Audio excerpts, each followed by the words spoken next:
another free training video ni Pinoy SEO.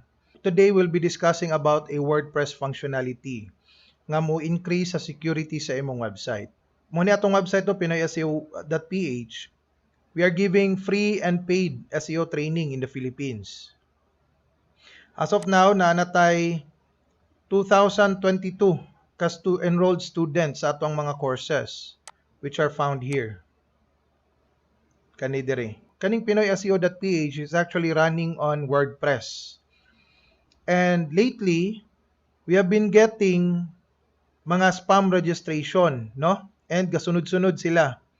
Kani 6 hours ago, 4 hours ago, 4, 4, 3, and mga spam emails.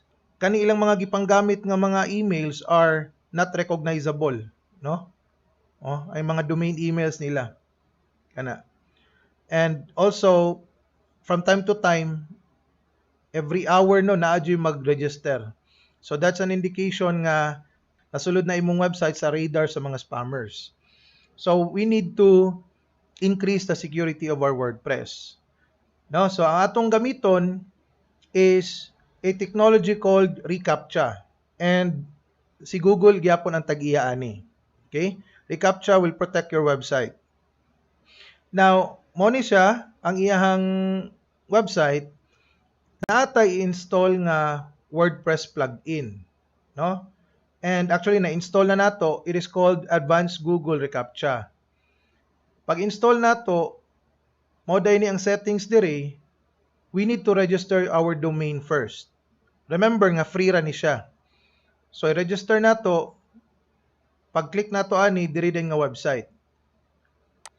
And kanano atong i-set up ang atong website. So butang atong label or name, atong gigamit nga kuan kay version 2 checkbox, no? Nga security. Butang natong domain, ang atong email address, and then that's it. Save. Once you save, na din mo gawas nga mga reCAPTCHA keys. So naay site key and then secret key. Kani sila nga keys will be needed dire sa imuhang sa ubos, kani nga mga form or kani nga field. And once ma-save nimo, then update your plugin. Pag-check nimo sa website, naa na dayon mo gawas nga katong I'm not a robot. Okay? Check ta sa iyang login sa Pinoy SEO. Kani mo gawas I'm not a robot. Okay? And even mugawas pud ni sila sa ato ang courses nga registration. Click ta diri watch courses. Pag mo enroll kag course, mugawas na siya. And even sa atong student registration page, pag mo register kag account, nanapod siya. I'm not a robot.